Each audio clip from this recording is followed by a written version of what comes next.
ভৌগোলিক অনুসারে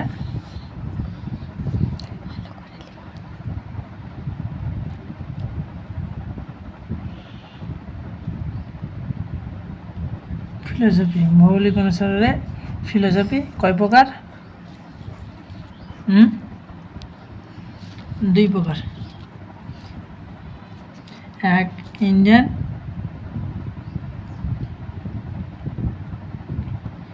Indian philosophy, PHILOSOPHY philosophy. আর 2 নম্বর western, western philosophy, PHILOSOPHY। তাহলে ভৌগোলিক অনুসারে ফিলোসফি 2 প্রকার, ইন্ডিয়ান আর ওয়েস্টার্ন। আমরা আজ কী পড়ব? ইন্ডিয়ান মানে ভারতীয় দর্শনের শ্রেণীবিভাগ,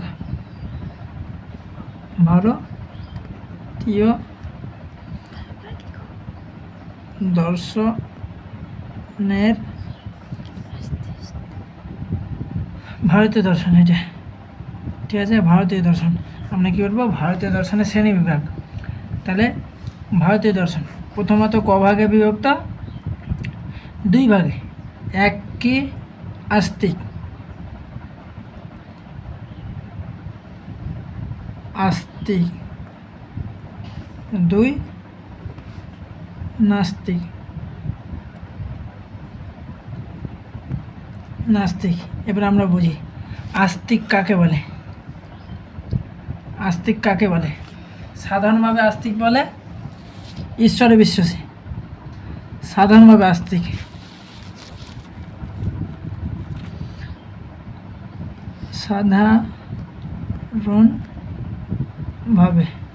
সাধারণভাবে আস্তিক হলো ঈশ্বরে বিশ্বাসী।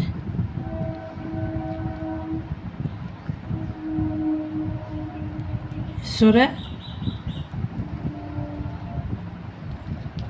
বিশ্বাসী। আর নাস্তিক ঈশ্বরে অবিশ্বাসী।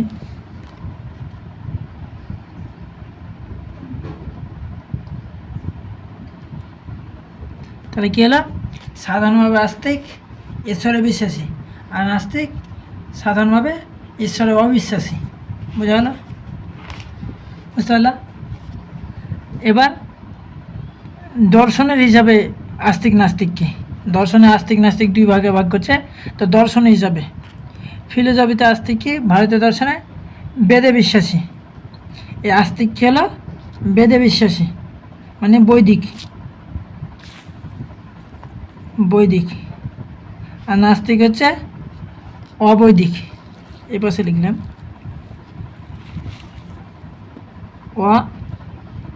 অবৈদিক।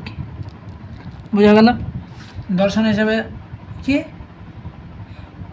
আস্তিক বৈদিক মানে বেদে বিশ্বাসী, আর নাস্তিক অবৈদিক মানে বেদে অবিশ্বাসী। যারা বেদে বিশ্বাস করে তারা আস্তিক, যারা বেদে অবিশ্বাসী তারা নাস্তিক। আর সাধারণভাবে ঈশ্বরে বিশ্বাসী আস্তিক, ঈশ্বরে অবিশ্বাসী নাস্তিক। বুঝা গেছে? এবার দেখো এই আস্তিককে ক ভাগে ভাগ করছে। এই আস্তিককে আগেই বলেছি দর্শন হিসেবে আস্তিক মানে বেদে বিশ্বাসী, এই ঈশ্বরে বিশ্বাসী না। আস্তিক হচ্ছে প্রথমত এক সাংখ্য,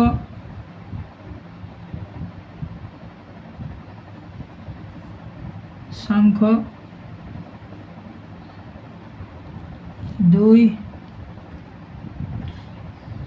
যোগ সাংখ্যযোগ, 3 ন্যায়, 4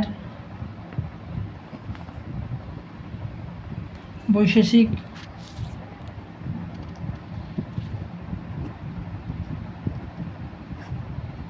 5 মীমাংসা,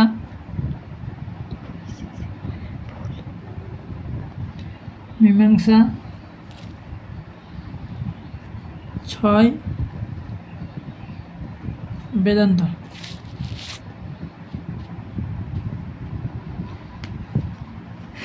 ঠিক আছে, তাহলে আস্তিক কটা? ছটা। একটা, দুইটা, তিনটা, চারটা, পাঁচটা, ছটা। কি কি? সাংখ্য, যোগ, ন্যায়, বৈশাসিক, এটা মূর্ধন্য ষ, বৈশাসিক, মীমাংসা, বেদান্ত। আবার এখানে একটা কথা বলি, আস্তিকের মধ্যেও আর একটা দুটো আছে, বেদ অনুগত আর বেদ স্বতন্ত্র। মানে বেদে পুরোপুরি বিশ্বাসী একটা, আর বেদে স্বতন্ত্র মানে বেদকে মানে, আর একজন বেদে পুরোপুরি একবারে বিশ্বাসী। এই মীমাংসা, বেদান্ত, বেদ অনুগত মানে বেদকে পুরোপুরি মানে, আর এই চারটে বেদ স্বতন্ত্র মানে শুধু বেদে বিশ্বাসী, বেদের কথাবার্তা মানে বেদকে মানে কিন্তু পুরোপুরি বেদের উপর নির্ভরশীল নয়। এটা পুরোপুরি এই দুটো বেদের উপর নির্ভরশীল। বোঝা গেছে? আস্তিক প্রথমে ভৌগোলিক অনুসারে ফিলোসফি দুই প্রকার, ইন্ডিয়ান ওয়েস্টার্ন। তারপরে ভারতীয় দর্শনে আস্তিক নাস্তিক দুই ভাগে, যারা বেদে বিশ্বাসী তারা আস্তিক, যারা বেদে অবিশ্বাসী তারা নাস্তিক। বেদে বিশ্বাসী সাংখ্য, যোগ, ন্যায়, বৈশাসিক, মীমাংসা, বেদান্ত। মীমাংসা, বেদান্ত পুরোপুরি বেদের উপর নির্ভরশীল, আর সাংখ্য, যোগ, ন্যায়, বৈশাসিক পুরোপুরি বেদের উপর নির্ভরশীল নয়। এবার আমরা যাব নাস্তিকে। নাস্তিক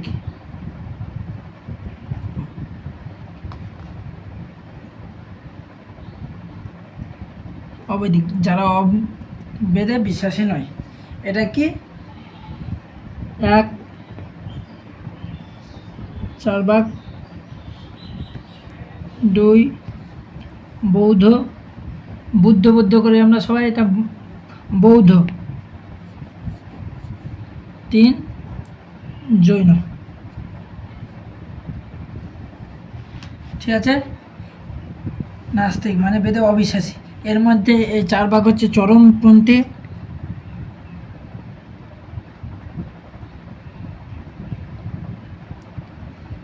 আর এগুলো এই দুটো নরম পন্থী। বোঝা গেল? তো এই হচ্ছে ভাগ, আমাদের ছটা ভাগ।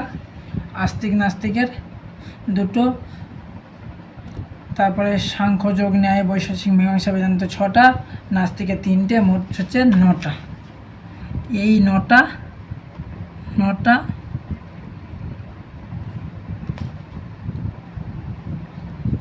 সম্প্রদায়, এই নটা সম্প্রদায় সম্পর্কে আমাকে জানতে হবে। তো নটা সম্প্রদায়, ছটা আস্তিক, তিনটে নাস্তিক। তো এই নটা সম্প্রদায় সম্পর্কে আমরা এবার হালকা হালকা করে জানবো। চলো,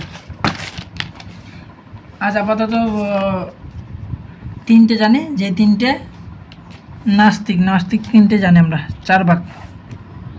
প্রথমত চার ভাগ জানি,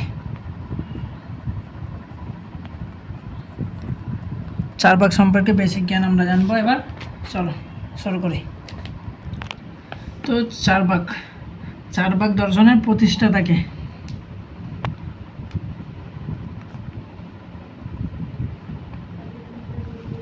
প্রথমত আমাকে এই নটা সম্প্রদায়ের প্রতিষ্ঠাতাকে জানতে হবে। চার ভাগ দর্শনের প্রতিষ্ঠাতা, এই সম্পর্কে কোনো ঐকমত নেই।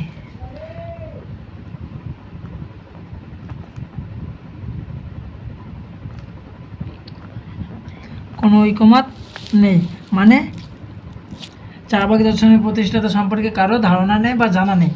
কেউ কেউ বলে বৃহস্পতি, দেবগুরু বৃহস্পতিকে কেউ কেউ উল্লেখ করে, কেউ কেউ বলে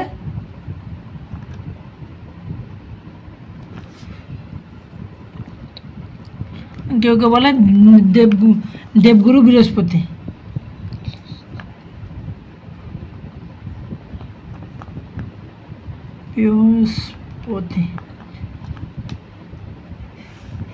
কেউ কেউ আবার এরকমও বলে যে চারবাক নামে একজন ঋষি ছিল, চারবাক এই নামে একজন ঋষি ছিল, যে স্বাধীন চেতন সম্পন্ন ঋষি, তার নাম অনুসারে এখানে চারবাক দর্শনের নাম এসেছে। কিন্তু সঠিক হলো যে চারবাক দর্শনের কোনো প্রতিষ্ঠাতা সম্পর্কে আমাদের ধারণা পাওয়া যায় না। চারবাক দর্শনের মূল গ্রন্থ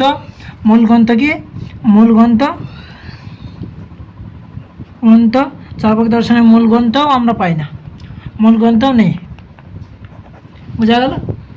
তো তাহলে আর একটা কোশ্চেন এখানে আগে, চার্বাক দর্শনে যদি মূল প্রতিষ্ঠাতায় না থাকে, মূল গ্রন্থও না থাকে, তাহলে তার চার্বাক দর্শন সম্পর্কে আমরা জানলাম কিভাবে? না, তো দর্শনের একটা বেসিক জিনিস, যে দর্শন যখনই আমরা পড়ব দেখব একজন বক্তব্য দিচ্ছে, আরেকজন সমালোচনা করছে। তো বিরোধীদের, বাদী প্রতিবাদের যে বিরোধীদের কথোপকথন থেকে আমরা চার্বাকদের সম্পর্কে ধারণা পাই। চার্বাকদের মূল ধর্মগ্রন্থ সম্পর্কে আমরা না পেলেও ওই যারা বিরোধী তাদের বক্তব্য থেকেই চার্বাকদের সম্পর্কে আমাদের ধারণা পাওয়া যায়। বোঝা গেল? তো আমরা কি পেলাম? চার্বাকদের প্রতিষ্ঠাতাও পেলাম না, মূল গ্রন্থও পেলাম না। বোঝা গেল? এবার চার্বাকদের ভিত্তি কি? মানে চার্বাকরা জ্বর অতিরিক্ত জ্বর এই জ্বর অতিরিক্ত কোনো কিছু ওই মানে না। তাহলে এই চার্বাকদের মূল ভিত্তি কি? জ্বর, মূল ভিত্তি। বোঝা গেল? এই মূল ভিত্তি মানে জ্বর থেকে সব কিছু সৃষ্টি চার্বাকদের মতে। মানে এরা আত্মা, পরলোক, কর্মফল, মুক্তি, এর সব কোনো কিছুই মানে চার্বাকরা বিশ্বাস করে না। ঠিক আছে? চার্বাকরা নাস্তিক, জড়বাদী দর্শন। ঠিক আছে, এবার আসি আমরা চার্বাক জ্ঞান তত্ত্বে। জ্ঞান তত্ত্ব,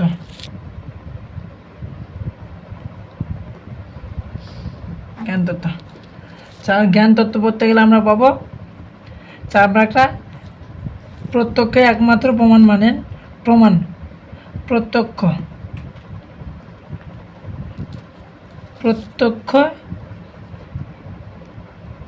একমাত্র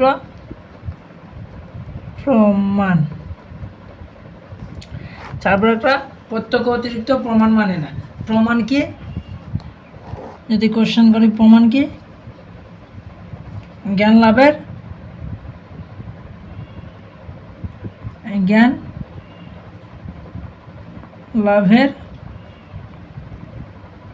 উপায়। জ্ঞান লাভের উপায়। যখন আমি একটা বই দেখছি, চোখ দিয়ে দেখছি একটা বই, তখন আমার কিসের মাধ্যমে বই দেখছি? চোখের মাধ্যমে। তাই চোখটা কি হলো? প্রমাণ। বোঝা গেল? তাহলে জ্ঞান লাভের উপায় হচ্ছে প্রমাণ। তাহলে প্রত্যক্ষকে একমাত্র প্রমাণ বলছে চার্বাকরা প্রত্যক্ষ অতিরিক্ত প্রমাণ মানেন না।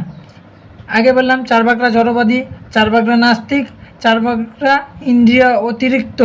মানে চার্বাকরা মূল কথা হচ্ছে চোখে যা দেখবো তা বিশ্বাস করব, তাছাড়া অন্য কিছু আমরা বিশ্বাস করব না। বোঝা গেল? তাহলে চার্বাকদের মতে জ্ঞান লাভের উপায় একমাত্র কি? প্রত্যক্ষ। আপাতত এইটুকুই। আর উপমানকে শব্দকে এরা প্রমাণ রূপে মানে না, অনুমানকে প্রমাণ রূপে মানে না। কেন? চার্বাকরা বলে ব্যাপ্তি জ্ঞান সম্ভব নয়, তাই অনুমানও সম্ভব নয়। চার্বাকরা একমাত্র প্রত্যক্ষকে প্রমাণ রূপে স্বীকার করে, প্রত্যক্ষ অতিরিক্ত অন্য কিছু অনুমান, উপমান, শব্দ কোনো কিছুই চার্বাকরা স্বীকার করেন না। চার্বাক সম্পর্কে এইটুকুই ধারণা, তাছাড়া আর কিছু চার্বাকের নাই। এইটুকু মনে রাখলেই হবে কি চার্বাকের কোনো প্রতিষ্ঠাতা নেই। চার্বাকরা কেউ বলে দেবগুরু বৃহস্পতি, কেউ বলে চার্বাক নামে একটা ছিল, মূল গ্রন্থ নেই। তবে আমরা জানতে পারি মানে বিরোধীদের কথোপকথন থেকে আমরা চার্বাক সম্পর্কে ধারণা পাই। চার্বাকরা জড়বাদী দার্শনিক, জড় থেকে সব কিছু সৃষ্টি। চার্বাকদের মূল তত্ত্ব, জ্ঞান তত্ত্বের মূল ভিত্তি হচ্ছে প্রত্যক্ষ একমাত্র প্রমাণ কি? না তো জ্ঞান লাভের উপায়। আর এখানে একটা বলে দিই, চারটে জিনিস আপনাকে জানতে হবে। জ্ঞান হওয়ার ক্ষেত্রে চারটে জিনিস থাকে: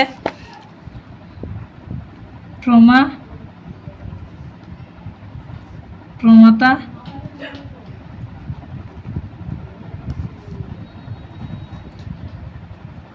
প্রমাণ, প্রমেয়।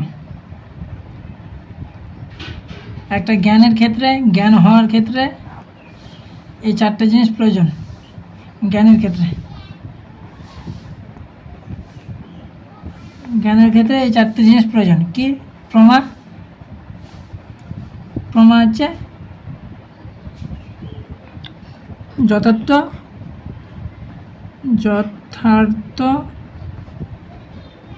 জ্ঞান, যথার্থ জ্ঞান বা অনুভব হলো প্রমাতা কি? কর্তা। প্রমাণ বললাম আগে, প্রমাণ হচ্ছে উপায়। প্রমেয় জ্ঞানের বিষয়।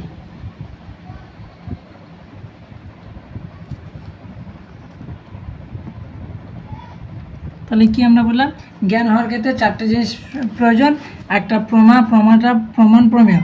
মানে যথার্থ জ্ঞান, জ্ঞান হওয়ার সঠিক জ্ঞান হওয়ার ক্ষেত্রে যথার্থ জ্ঞানটার প্রয়োজন। হলো প্রমাতা, মানে জ্ঞান যার হবে সে কর্তা। যথার্থ জ্ঞানের কর্তা হচ্ছে প্রমাতা। আর প্রমাণ যথার্থ জ্ঞান লাভের উপায়, যথার্থ জ্ঞান লাভের উপায়, এটা হচ্ছে প্রমাণ। আর প্রমেয় যথার্থ জ্ঞানের বিষয়। এই চারটে জিনিস জ্ঞান হওয়ার ক্ষেত্রে থাকে। ঠিক আছে, আপাতত এইটুকুই। চার ভাগের জ্ঞান তত্ত্ব এটাই পড়লেই হবে কি প্রত্যক্ষকে একমাত্র প্রমাণরূপে স্বীকার করেন, তাছাড়া আর অন্য কিছু প্রমাণরূপে স্বীকার করে না।